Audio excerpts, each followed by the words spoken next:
नमस्कार, मैं हूं आशीष चित्रांशी और आप देख रहे हैं the news launcher. Hot topic with Hemant Atri. Rahul Gandhi, ये नाम भारत की सियासत में कहां तक जाएगा, हम ये भविष्यवाणी तो कतई नहीं कर सकते और न करना चाहेंगे, क्योंकि हम लोग राजनैतिक विश्लेषक हैं, राजनीति को समझते हैं, उसको अतीत से जोड़ते हैं और उसके हिसाब से खाका बुनते हैं। हम लोग भविष्य वक्ता नहीं है कि शुक्र यहाँ पर है, शुक्र का पर्वत ऊंचा है तो मौज मारेंगे, ये सब हमारे बस का नहीं है भैया का। लेकिन इतना तो हम भविष्य नहीं जानते, लेकिन वर्तमान में तो इतना देख रहे हैं कि राहुल गांधी किसी की कुंडली में शनिचर बन के बैठ गए और वो उस शख्स की कुंडली में जो ये मान रहा था कि उसकी कुंडली में गजकेसरी योग है, वो पूरे जीवन राज करेगा, वही अपने साहेब नरेंद्र दामोदर दास मोदी,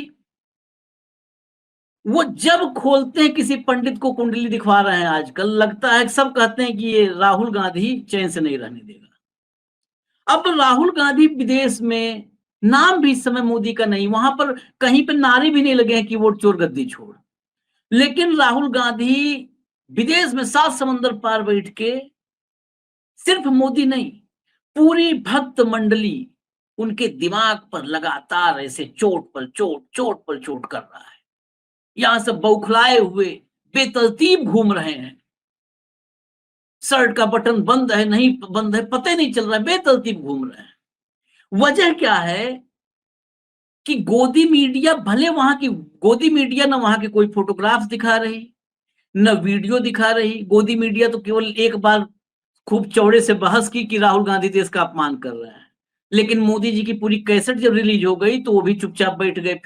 फिर से पुनर्मूस को भव, फिर से मूस बन गए सब, तो दिखा नहीं रहे कुछ भी। लेकिन फिर भी सोशल मीडिया एक्स के जरिए कुछ फोटोग्राफ्स और कुछ वीडियोज तो आई जा रहे हैं, वही काफी हैं, वही काफी हैं।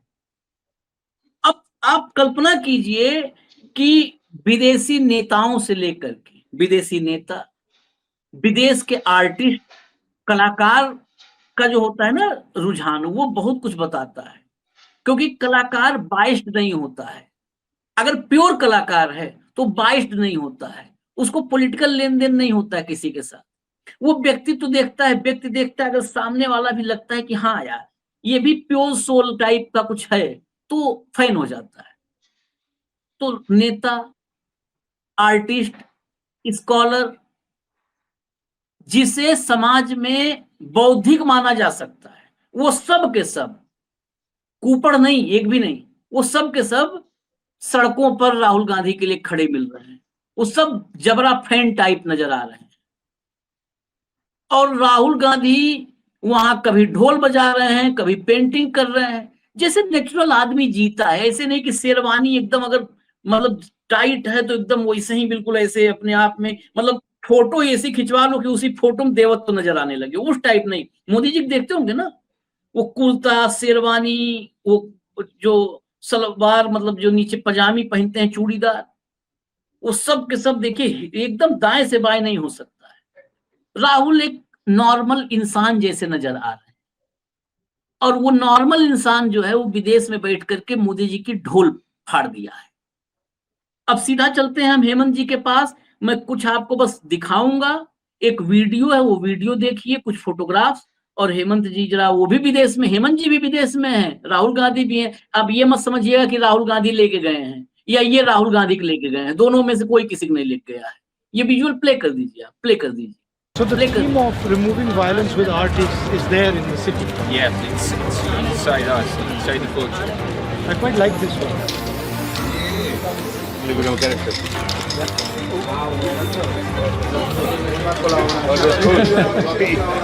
What about this side? Guys. Audio बंद कर दीजिए, बंद कर दीजिए, ऑडियो बंद कर दीजिए, ऑडियो बंद कर दीजिए, ऑडियो बंद कर दीजिए, बंद कर दीजिए, बंद कर दीजिए। ऑडियो में म्यूजिक है। अब ये राहुल गांधी को नहीं पता है ना कि म्यूजिक कितना खतरनाक होता है। ये म्यूजिक के चक्कर में वीडियो ही नहीं लोग देख पाएंगे। तो ऑडियो बंद कर दीजिए। बंद ऑडियो में हम ही बता दे रहे हैं। सामने आपने देखा अभी वो बजा रहे थे, ड्रम वगैरह बजा रहे थे, तो वहां ड्रम बजा रहे थे और यहाँ आदमी, मतलब कहिए भारत के में जो मोदी जी का इकोसिस्टम, उसकी बैंड बजा रहे थे। उसके बाद में ये तमाम लोगों से बातचीत किया और राहुल नहीं बोल रहे हैं, लोगों की सुन रहे हैं, वहां पर लोग बोल रहे हैं। देखिए जो खड़ी है महिला, ये वहां पर राहुल गांधी को, वहां का सिस्टम, अपनी बातें, अपनी मतलब अपने मन की बात, यहाँ पर तो एक तरफा है, वन वे, मोदी जी के मन की बात सुननी है, लेकिन वहां राहुल सबकी सुन रहे हैं। देखिए राहुल चुपचाप खड़े हैं, लोग अपनी अपनी बातें कर रहे हैं राहुल से, जो मिल रहे हैं, कोई सेल्फी खिंचवा रहा है, सेल्फी ले रहा है, कोई अपनी बात बता रहा है, कोई पेंटिंग कर रहा है। एक ने एक जगह पहुंचे तो राहुल गांधी की पेंटिंग, तो खटाखट, ये देखिए खटाखट बना देते हैं जो ये पेंटिंग वाले होते हैं आर्टिस्ट, तो राहुल गांधी की पेंटिंग तैयार कर दिया सामने। इसके बाद मैं आपको कुछ तस्वीरें और दिखाता हूँ, भैया तस्वीर लाइए। ये देखिए, ये नेताओं के साथ, मैंने कहा ना नेता से लेके आर्टिस्ट तक, ये नेताओं के, कोलंबिया में मुलाकात हुई है, पेरू में हुई, कोलंबिया में सीनेट के अध्यक्ष से मुलाकात हुई। उसके बाद आप दिखाइए, नेक्स्ट फोटो चेंज करते रहिए, बताना न रहे। हाँ, उसके बाद ये फोटोग्राफ देखिए, ये पेरू में है, विदेश मामलों के आयोग की अध्यक्ष हैं हाइडी जुआरेज, वो बैठी हुई हैं राहुल के साथ, और बाकी जो आयोग के सदस्य हैं वो सब बैठे हुए हैं। यहाँ पर राजनैतिक, व्यापारिक और खासकर हेल्थ सेक्टर को लेकर के काफी डिटेल में बात हुई है राहुल के साथ। तो ये सारा वो ये है जो एक आर्टिस्ट ने पेंटिंग बनाई थी, वो है। ये फोटोग्राफ चला दीजिए जितने हैं। हाँ, हो गया। चलिए मैं चलता हूँ सीधा अब हेमंत जी के पास। हेमंत भाई, ये राहुल गांधी और भारत में क्या हो रहा है, आप शायद राहुल गांधी विदेश में तो देख रहे होंगे, भारत में क्या हो रहा है शायद आपकी जानकारी में हो ना हो।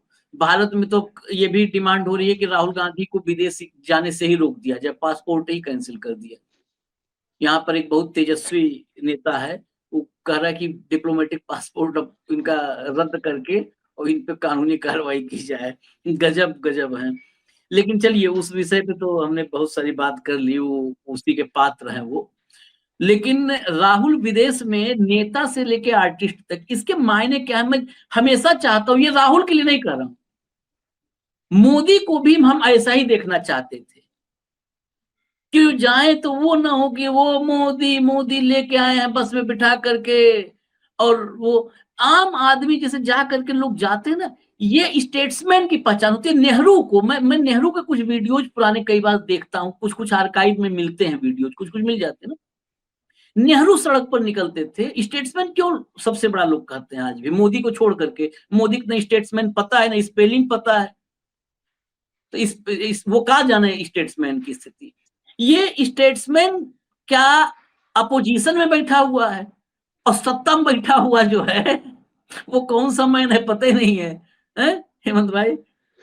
आशीष भाई नमस्कार, आपको, दर्शक साथियों को मैं माफी चाहता हूँ। एक तो लेट हो रहे हैं हम लगातार टाइम जोन के डिफरेंस के कारण, तो ये हो सकता है 2-4 दिन में इसको एड्रेस कर लेंगे, या मैं वापस आने के बाद। देखिए आशीष भाई, एक बेसिक डिफरेंस हम सबको समझना पड़ेगा। एक होती है सादगी, सरलता, सौम्यता, सहजता और विद्वता। आपके चेहरा, आपके रंग ढंग, आपका चाल चरित्र, सारी चीजें उससे प्रकट हो जाती हैं एक बार आप जब किसी के सामने आते हैं तो। और मुंह खोलते ही आपकी गहराई का पता लग जाता है, चाहे आप देश की बात करें चाहे विदेश की बात करें। एक तरफ ये पक्ष है, दूसरी तरफ है अहंकार, आत्ममुक्ता, कुपड़ता, और एक खास अंदाज के अंदर अपने ही चीजों तक सीमित हो जाना, सामने वाले की किसी भी चीज को ध्यान न देना। तो आप जो देख रहे हैं 11.5 साल से, वो एक खास तरीके का जो मीडिया मेड पीआर एक्सरसाइज होती है उसको लगातार देख रहे हैं। और उसका परिणाम देखिए क्या है कि भारत और रूस सबसे प्रिय मित्रों में से एक थे, सबसे प्रिय मित्रों में से, और आज हमारी स्थिति क्या होगी कि हम वो ट्रांजैक्शनल फ्रेंड हो गए हमारे। ठीक, एक तरफ वो हमारे साथ खड़े दिखते हैं, और जो रशिया, जो पुतिन, ऐतिहासिक तौर पर जिन्होंने कभी पाकिस्तान को सुई तक भी नहीं दी थी, आज वो उनको, उनके सबसे एडवांस फाइटर के लिए सबसे एडवांस इंजन दे रहा है। सोच करके देखिएगा, उसका परिणाम देखिए क्या है। बेसिकली किसी के गले पड़ जाना, किसी के साथ ठाके लगा लेना, 4 फोटो खिंचवा लेना। और एक चीज और देखिए, जो खास तौर पे जो अभी आपने देखा था, जो चाइना में सम्मेलन हुआ था, वहां साहब गए थे, वहां क्या हुआ कि चित्रांशी जी, आशीष जी पहले गाड़ी में आके बैठ के, मुझे 2 मिनट लग गए। हो जाता है कई बार, मैं पहले आ जाऊंगा, आप लेट हो जाओगे, इतना होता है। और पूरे के पूरे पोमेरियंस हुआ हुआ करने लगे पेड़ पे चढ़ के। क्या कह रहे थे वो, कि पुतिन ने साहब का वेट किया, साहब का वेट किया, और उसके बाद पौने घंटे तक होटल के रास्ते में बिल्कुल अकेले में बात की। और पुतिन ने फिर अगले दिन क्या बताया वहां की मीडिया को, कि अंग्रेजी में मेरा हाथ तंग है, हिंदी मुझे आती नहीं, तो 35 सेकंड बात की थी हमने। तो आपका जितना भी नैरेटिव था वो ध्वस्त हो गया। ये जो कूटनीति है आशीष भाई, ये एक बायलेटरल चीज होती है, परस्पर रेस्पेक्ट से होती है। आप यार यहाँ के मीडिया के अंदर पुतिन को छोटा क्यों कर रहे हो? आप अपना कद बढ़ाइए ना। आपका कद है नहीं, मेरे पंजे काट के कब तक बड़े होते जाओगे? तो ये जो पीआर स्टंट्स होते हैं ना आशीष भाई, इसको देखना पड़ेगा आपको, कि इनकी सबकी एक शेल्फ लाइफ होती है। 11.5 साल इज ए लॉन्ग टाइम। और यहां तो 2002 से लेकर के आज 2025 खत्म होने को जा रहा है, 23 साल में पीआर, मार्केटिंग और ब्रांडिंग, इसके अलावा कुछ हुआ है क्या? ये असलियत है। राहुल गांधी जहां भी जा रहे हैं, अभी हमें कोई राहुल गांधी की कोई नीतियों से, उससे कोई बहुत वो नहीं है। एज ए पॉलिटिकल एनालिस्ट जो चीजों को गहराई से अंदर से देखता है, वो ये है कि क्या मैं आपसे मिलने में सहज हूं, क्या मैं आपकी फ्रीक्वेंसी पे बात कर पा रहा हूं, क्या मैं आपके कंसर्न्स को एड्रेस कर पा रहा हूं। अगर वो चीजें हैं तो हमारी मित्रता लंबी चल जाएगी। और आपको 11.5 साल में ये पक्का पता लग जाएगा कि ये श्रीमान जी आता है मेरे पास न्यूजीलैंड के दफ्तर में, 4 फोटो खिंचवाता है और उनकी मार्केटिंग करता है। तो आप एक स्टेज के बाद नीचे वालों को ही बता देंगे, यार वो पूछे तो कह देना कि नोएडा में मैं हुई नहीं, मैं तो लखनऊ चला गया। बेसिकली क्या है कि भारत इंडिस्पेंसिबल हुआ करता पूरी दुनिया के लिए, due to our share size, our population, our marketing का जो पूरे का पूरा जो हमारी जो पूरी जो गुंजाइश है दुनिया के लिए एक मार्केट के तौर पर। Over a period of time मैंने अपनी आत्ममुग्धता के चलते, अपनी प्लेसमेंट ब्रांडिंग के चलते भारत को साइड में रखकर मैं महान हो गया, भारत से बड़ा हो गया। ये जो चीज थी उसके परिणाम सामने आने लगे। राहुल गांधी जहां भी ये जा रहे हैं 4 देशों की यात्रा पे, मोदी जी तो 1.5 लाख की आबादी वाले देशों से राष्ट्रीय सम्मान ले आए, अंतरराष्ट्रीय सम्मान ले आए। ठीक, सवाल उसका नहीं है, हर आदमी की अपनी अपनी चॉइसेस है, अपनी वो है। कभी उनको आपने भारत में परीक्षा पे चर्चा करते हुए, बिल्कुल एकदम स्टीरियोटाइप जिस तरीके से वो किया जाता है, उसके अलावा कभी विदेश में कहीं इंटरेक्शन करते हुए देखा? भारत तो 1947 में नेहरू से लेकर के, इंदिरा गांधी से लेकर, राजीव गांधी से लेकर, अटल बिहारी वाजपेयी से लेकर, everybody was so open to discussion. बात करते थे बैठ के, सारा लाइव बीम होता था, सारी चीजें थी। साहिब का कभी भी कोई वीडियो विदेश में या भारत में बिना टेलीप्रॉम्प्टर के बोलते हुए देखा क्या आपने? और वो जो गले पड़ रहे होते, ठाके लगा रहे होते, उसकी भी आवाज बंद कर दी जाती है। क्यों? सोचिएगा, कभी देश को भी सोचना चाहिए कई बार, कि ये जो आपने एक मार्केटिंग का ब्रांड बनाया था, पहले तो गुजरात मॉडल था, उसका ढकोसला सारे देश के सामने डोल फट गया। अब जो ये डंकापति और विश्व गुरु का डोल है, ये रोज फट जाता है जब भी आप देश से बाहर पैर रखते हो। तो सारे दुनिया के नेता समझ गए। आप क्या कर रहे थे अभी एससीओ की मीटिंग में, देखा आपने कि मोदी और पुतिन बात कर रहे थे और शहबाज शरीफ को उन्होंने इग्नोर कर दिया। अरे भाई तुम अपनी बात कर लो यार, शहबाज शरीफ से अपनी तुलना तो खुद ही करवा रहे हो। आप कह रहे हो कि अमेरिका ने, ट्रंप ने, फला ने हाइफनेट कर दिया इंडिया पाकिस्तान को। आपकी कवरेज मोदी से ज्यादा क्या है शहबाज शरीफ की आइसोलेशन की नहीं थी? और क्या वाक्य में, वास्तव में शहबाज शरीफ आइसोलेटेड था? वो तो 80 मिनट आपके जो प्रिय मित्र जिनके लिए आप हवन कर रहे थे, अपने आर्मी चीफ मुनीर को लेकर के 80 मिनट व्हाइट हाउस में बैठा हुआ है। आप क्या कर रहे हो?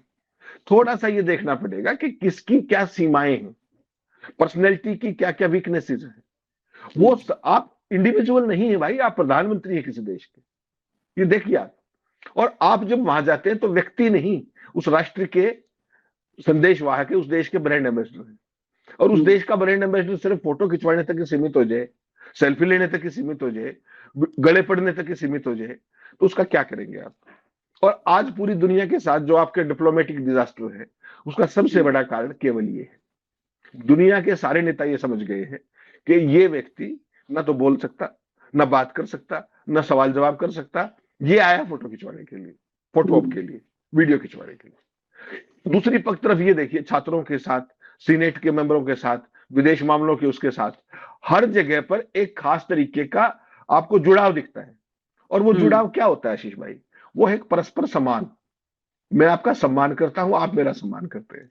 मैं ये नहीं करा कि मैं गया तो आशीष चित्रांशी मुझे रिसीव करने के लिए बुक के लिए नीचे खड़े हुए थे, 15 मिनट से पसीने भी आए हुए थे। कर लीजिए, अगली बार आशीष चित्रांशी फिर लखनऊ में मिलेंगे ऑफिस की चटकनी लगा करके, ठीक? वही आपके साथ हो रहा है। उसके बाद समानता होती है, जो आइडियाज की समानता, डेमोक्रेटिक कंट्री है, किस तरीके का वो है, क्या हमारा म्यूचुअल एक्सचेंज हो सकता है, क्या सांस्कृतिक संबंध बहुत मजबूत अगर हैं तो बाकी सारी चीजें बहुत आसान हो जाती है। हाँ, संस्कृति एक रोड मैप होता है दो देशों के जुड़ाव का। उसके बाद लोकतंत्र की जो लड़ाई है वो सार्वभौमिक है। बाहर जाकर के मैं क्या कहता हूं आपको, आशीष जी भारत लोकतंत्र की जननी है, बड़ा जबरदस्त भाषण देता हूं, और पुतिन को मैं जाके बताता हूं कि साहब वो बुद्ध युद्ध नहीं, बुद्ध का दौर है। ट्रंप को जाकर के उससे भी बड़ा एक लाइन लिख के बताता हूं, और खुद यहाँ क्या कर रहा होता हूं, अपने ही देश के नागरिकों के खिलाफ लड़ाई लड़ रहा होता हूं। वो नागरिक कौन है? वो आप जैसे मेरे जैसे मूर्ख जो सवाल पूछते हैं, जो आपके पॉलिटिकल स्कीम ऑफ थिंग्स को सूट नहीं करते हैं, वो सारी चीजें आप करते हैं। तो उसकी एक शेल्फ लाइफ है, वो शेल्फ लाइफ मुझे लगता है बहुत तेजी से एक्सपायर हो रही है। इसीलिए ये चर्चा है और ये बड़ा क्रांतिकारी विचार है कि राहुल गांधी का डिप्लोमेटिक क्या ऑर्डिनरी पासपोर्ट भी खारिज कर देना चाहिए, उनको सजा भी मिलनी चाहिए। मैं बिल्कुल सहमत हूं इस बात से। मैं जब आपसे बड़ी लाइन नहीं खींच सकता तो मैं क्या करूंगा? मैं आप वाली कोई काटूंगा? बड़ी लाइन तो मुझे आती नहीं खींचनी, ना मेरी समझ है वो, ना मेरा वो मादा है, तो फिर मैं आपकी ही लाइन काटूंगा। तो ये 11.5 साल से आपको लगता है कि वो राहुल गांधी की लाइन काट रहे, नहीं, वो इस देश का जो लोकतंत्र की जो एक तहजीब थी, पूरी की पूरी परंपरा थी हमारी, उसको नष्ट भ्रष्ट कर रहे हैं। और पूरी दुनिया में ये मैसेज चला गया कि ये आदमी जो कुछ कहता है करता है ठीक इसके उल्टा है। राहुल गांधी जहां भी जा रहे हैं और कर रहे हैं, वो भारत के कल्चरल बॉन्डिंग को, भारत का जो दुनिया में एकेडमिक का स्पेस था, आप कहते तो अपने आपको विश्वगुरु हो, बोल नहीं पाते 2 वाक्य भी, और आपकी जो सबसे प्रिय एजेंसियां हैं वो आपकी म्यूट करके वीडियो डालती हैं, और आप दुनिया के सबसे बड़े ऑरेटर हो। अब इसके अंदर कितना विरोधाभास आप मुझे बताइए। ये राहुल इससे बड़ा गांधी को, झूठ कोई है ही नहीं है। ये राहुल मैं गांधी को, हेमंत भाई पुलिस लेकर, इससे बड़ा कोई झूठ नहीं है जब लोग कहते हैं कि मोदी जी सबसे बड़े ओरेटर हैं। हाँ, अरे जो आदमी, अभी आपने कहा ना कि बिना टेलीप्रॉम्प्टर जो आदमी नाम अपने अपने अगल बगल बैठे लोगों का नाम नहीं इंट्रोड्यूस करवा पाए, उनका इंट्रोडक्शन न करवा पाए, वो कैसा ओरेटर है? परीक्षा पे चर्चा, आपने कहा परीक्षा पे चर्चा। अरे प्रभु, मैं हाथ जोड़ के निवेदन करता हूं कि मत करिए छात्रों के साथ। जो परीक्षा पर चर्चा चिट लेके करता हो, हाँ, तो ठीक तो है। परीक्षा पे चर्चा चिट लेके, चिट ही है। मैं आशीष भाई, टेलीप्रॉम्प्टर को चिट मानता हूँ। नहीं नहीं, आपकी बहुत बड़ी प्रॉब्लम है। मैंने आपको कई हाँ, बार कहा, आज फिर बाबू से बात कीजिएगा कि ट्रेनिंग पे चलिए, आप अपन तीनों ट्रेनिंग पे चले। आजकल ओपन बुक एग्जामिनेशन का सिस्टम आ गया, आप वही लखनऊ बोर्ड वाली बात कर रहे हैं यार, ऐसे नहीं होगा। चिट लेकर के बोलते हैं तो कहां समस्या है? टेलीप्रॉम्प्टर से अगर परीक्षा पे आपको चुनाव लड़ना, पेपर देना सिखा रहा हूं मैं, तो मैं बहुत एडवांस हूं आपसे। ओपन बुक एग्जामिनेशन का सिस्टम आ गया है, मोदी जी उसको इंट्रोड्यूस कर रहे हैं, आप नहीं समझते यार। अरे भाई, वो इनोवेटिव आदमी, दुनिया का सबसे बड़ा ऑरेटर, एक लाइन कहीं बोल नहीं सकता, और जहां बोलेगा वो फिर खोलेगा जो भी। व्हाइट हाउस के सामने आपने 13 फरवरी को देखा ना, फिर वो जहां एक लाइन बोल देगा बिना टीपी के, तो फिर समझ लीजिए कि समझने वाले की तो खैर नहीं है। हाँ, फिर कोई समझ नहीं पाएगा। आप सोचिए, व्हाइट हाउस के सामने एक सवाल का जवाब दिया और क्या कहा कि 2 राष्ट्राध्यक्ष व्यक्ति निजी मामलों पर ना कभी बात करते हैं, ना कभी मिलते हैं, और वो सारी की सारी, एक ही वाक्य बोला था। और वो जो भाई साहब जिनके लिए आप हवन करवा रहे थे, जिसके लिए अब की बार ट्रंप सरकार कर रहे थे, हाउडी मोदी कर रहे थे, नमस्ते ट्रंप कर रहे थे, वो भाई वहां खड़े होकर क्या कर रहा था? आपके मुंह पे कह रहा था कि भारत कई दशकों से जो ये टेररिज्म कर रहा है, और आप सुन के आ गए। और उसके बाद क्या कह रहे थे आपके जो प्रिय एंकरानिया, कि डंकापति को तब बोला जाएगा जब ट्रंप बिल्कुल फ्री होंगे, क्योंकि उनको तो बहुत सारे सेलिब्रेशंस करने टुगेदर। अभी मैं अमेरिका के अंदर था, यहां पर जो रिवोल्यूशंस हुए ना, अगर आप सुनेंगे, बहुत सारी चीजें यहां कहने की नहीं है, आप स्तब्ध और सुन रहे जाएंगे। जो मैं और आप लगातार उस दौरान में चर्चा कर रहे थे, वो एक एक चीज यहां पॉइंट होगी, क्योंकि मैं यहां तमाम लोगों से मिला, एक एक चीज, और ऐसी ऐसी चीजें जो हम कैमरे पे नहीं कह सकते, क्योंकि हम सच्चे देश से प्रेम करते हैं। जो चीजें वहां रिवील हुई कि जो अमेरिका के साथ हो रहा है, उसमें भारत का कहीं कोई रोल नहीं है, अमेरिका का कहीं कोई रोल नहीं है, केवल और केवल 2 व्यक्तियों का व्यक्तिगत अहंकार और वादा खिलाफी का दौर, इसके अलावा कुछ भी नहीं। आपके झूठ और प्रेम का, क्योंकि वो बहुत बड़े वाला मक्कार है वहां बैठा है जो, उसको केवल ट्रांजैक्शन आता है, उसको केवल डील आती है। और आप अगर एक प्रधानमंत्री के तौर पर 11.5 साल में अपने काउंटर पार्ट सामने वाले बैठे की चाल चरित्र और चेहरे को नहीं पहचान सकते, तो फिर यही होगा जो आज डिजास्टर हो रहा है डिप्लोमेटिक। अमेरिका के साथ आपने ये कर दिया, रशिया आपके सामने दिख रहा है, चाइना के साथ आपकी मोहब्बत जग जाहिर है। ऑपरेशन सिंदूर के दौरान आप किस तरीके से आइसोलेट हुए, 78 साल के इतिहास में ये कभी हुआ हो तो मुझे एक वो बता दीजिए घटना। वाई, क्यों? बहुत साधारण सवाल है कि गले पड़ जाना, फोटो खिंचवा लेना, ये कूटनीति नहीं होती है। आज देश देख रहा है कि संबंधों की सहजता, सरलता, द्विपक्षीय संवाद, कॉमन इंटरेस्ट, इन पर बेस्ड होते हैं, ना कि मैं आपकी हाउडी मोदी कर दूं, मैं आपके लिए नमस्ते ट्रंप कर दूं। भारत जैसा देश, उसको ये प्रपंच और बाउंडर करने की जरूरत है क्या? क्या ये डिप्लोमेसी के टूल हो सकते हैं क्या? आपकी व्यक्तिगत प्रमोशन तो हो सकती है, तो देश से बड़े हो गए ना आप, तो भुगतिए आप, तो भुगतिए, बी रेडी। देश से बड़े ही हैं। मैंने शुरू में ही आज हमने कहा, हालांकि चर्चा दूसरे देशों में चली जाएगी, नहीं तो बहुत कुछ कहने का है। जब शुरू में ही मैंने आज नेहरू की चर्चा कर दी, नेहरू का विजुअल में कहा ना कि जब पीछे जाते हैं हम लोग, खाली टाइम में सब देखते हैं चीजों को, ऐसा थोड़ा कि व्हाट्सएप यूनिवर्सिटीज पढ़ना है, तो आर्काइव से। लंदन जब गए, भारत की आजादी के बाद प्रधानमंत्री के रूप में नेहरू पहली बार लंदन गए, तो आपने देखा होगा वो विजुअल, हेमंत भाई, लंदन की सड़कों पर क्या स्थिति थी। वहां पे कोई ओवरसीज पार्टी का, आज तो मान लीजिए ओवरसीज कांग्रेस, ओवरसीज बीजेपी है, तब तो ये भी नहीं था। स्वतः स्फूर्त लोग निकल के आए कि चले नेहरू को देखे, वो नेहरू जो भारत आजाद हुआ और उसको, भारत को संभाल रहा है, उस मुल्क को ये देखने आए कि जिस मुल्क के हमने पूरा खून चूस लिया है, उस मुल्क को अपने हाथ में लेकर के किसमें साहस है, वो स्टेट्समैन कौन है। और हटा दो टीपी, तब तो टीपी टीपा था नहीं, जो है नेहरू, दुनिया के बड़े बड़े बौद्धिक व्यक्ति नेहरू क्लास ले ले तो रोज क्लास लेने आवे, ट्यूशन लेने के लिए आवे। दुनिया के तमाम बड़े जो राष्ट्राध्यक्ष रहे होंगे उस दौर के, पूरी दुनिया में जितने राष्ट्राध्यक्ष रहे होंगे, 99% राष्ट्राध्यक्ष नेहरू ट्यूशन पढ़ने की स्थिति में रहे होंगे। ये भी एक बात है। आप कल्पना करो, नेहरू की इतिहास की समझ, नेहरू की भूगोल की समझ, नेहरू की कल्चर की समझ। भारत एक खोज जो लिखा है, वो भारत एक खोज किताब नहीं है, भारत एक खोज फिलॉसफी है। भारत एक खोज महाकाव्य है, और वो दार्शनिक महाकाव्य है। जाके पढ़ने के लिए उसको पढ़ना पड़ेगा ना थोड़ा बहुत। फिर तो पढ़ते हैं, पढ़ते हैं यूं करके, वैसे पढ़ते नहीं यूं करके। आप पढ़ के दिखा दीजिए मुझे। तुलना आप बताइए, तुलना उससे कर रहे हैं। आशीष भाई, जो डिप्लोमेसी होती है ना, वो बहुत चंद शब्दों की होती है, और आपका जो आभा मंडल होता है ना, वो शब्दों से ज्यादा जोरदार होता है। जो the way you present your self in diplomatic etiquettes, mannerism, वो बहुत जरूरी है। और आपको सम्मान इसलिए मिलता है कि आप किस चीज के लिए खड़े हुए हैं। आप सच्चाई के लिए खड़े हैं, आप संघर्ष के लिए खड़े हैं। आपने नेहरू की बात की, मैं इसलिए कर रहा हूं, आप संघर्ष से निकले हुए व्यक्ति हैं, और आप लोकतांत्रिक मूल्यों की रक्षा करने वाले व्यक्ति हैं, या लोकतांत्रिक मूल्यों का गड़ा घोटने वाले व्यक्ति हैं। तो शुरू में आपकी प्रेजेंटेशन, आपकी मार्केटिंग, आपकी ये सारी चीजें आपको कहीं ना कहीं हेल्प करती है इंटरनेशनल ब्रांडिंग में, और फिर कुछ दिनों के बाद वही चीज आपका बोझ बन जाती है। आप व्यक्ति नहीं हो, आप इस देश के प्रतिनिधि हो, 144 करोड़ देश के प्रतिनिधि हो। आपको इस देश का एसेट बनना होता है, लायबिलिटी नहीं बनना होता। और लायबिलिटी किस पर? पहले तो खुद पर, और फिर देश के ऊपर। इसको देखिए ना, कि मैं 2 वाक्य नहीं बोल सकता, 2 वाक्य। आप तो अमेरिका की, उसकी बात कर रहे हैं, रोहिणी की जनसभा में टेलीप्रॉम्प्टर बोल गया, आपने देखा था वो कितने लाखों वीडियो चलाया।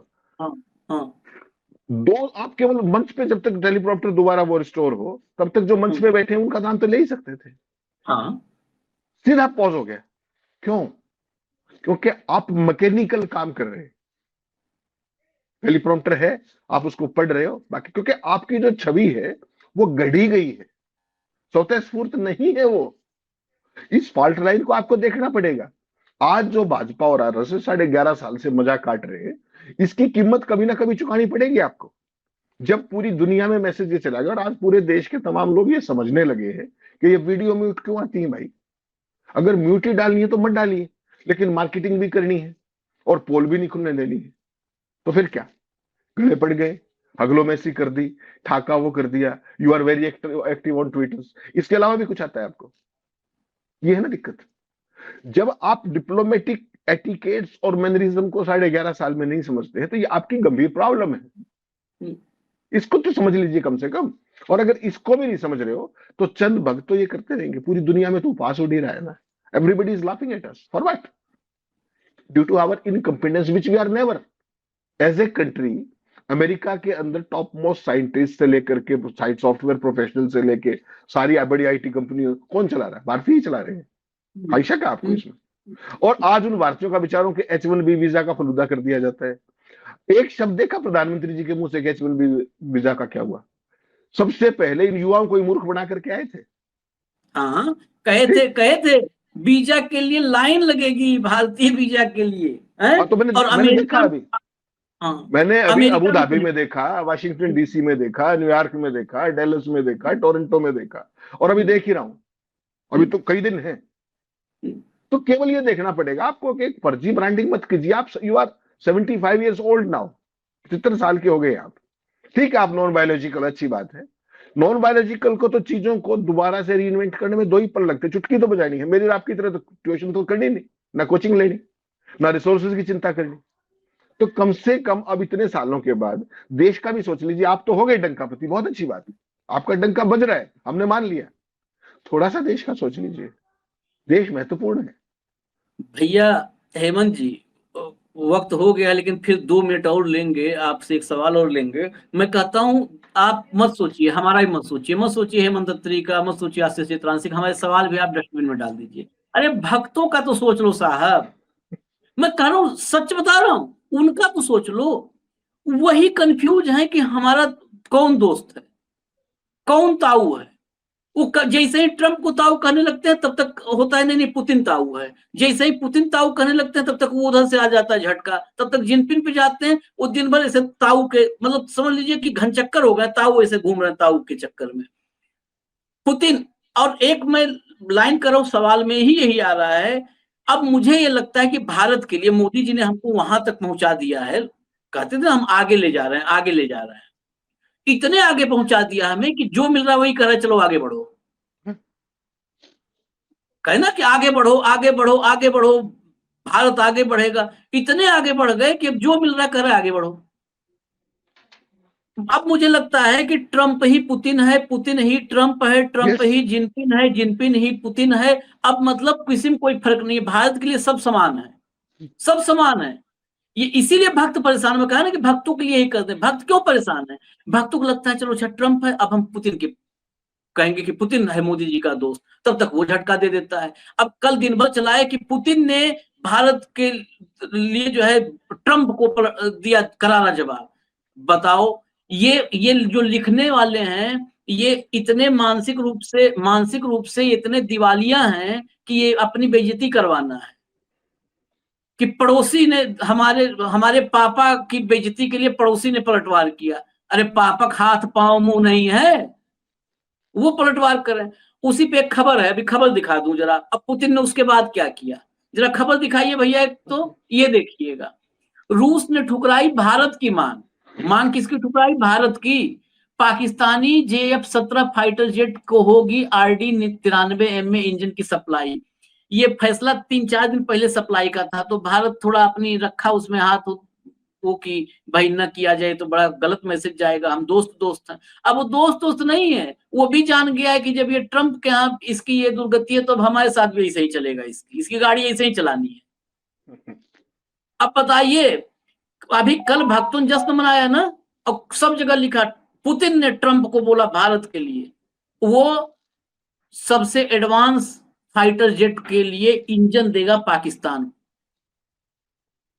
पाकिस्तान को इंजन देगा और भारत को सहारा देगा। आशीष भाई, जिस पाकिस्तान ने 1947 से लेकर के 2014 तक जिस रशिया ने पाकिस्तान को सुई भी नहीं दी, वो दुनिया के सबसे जो एडवांस फाइटर्स हैं JF-17 उन फाइटर जेट, उनका जो इंजन है RD-93M है। भारत के जाके श्रीमान जी गए थे आपके वो लेजर आंखों वाले, सब कर लिया। उसके बाद वो दे रहे हैं उसको। और ये कौन सा जहाज है? ये वही जहाज है जिसको ऑपरेशन सिंदूर में प्रयोग किया गया था। सोचिए आप, जो मैं आपको बार बार कहता हूं कि वर्ल्ड ऑर्डर बहुत तेजी से बदल गया है। वर्ल्ड ऑर्डर क्या बदला? जब आप 2014 में आए थे तब रूस यूक्रेन युद्ध नहीं था, तो रूस कहीं ना कहीं अपर एज था उसका, और चाइना और रूस एक दूसरे के झंडे के नीचे थे।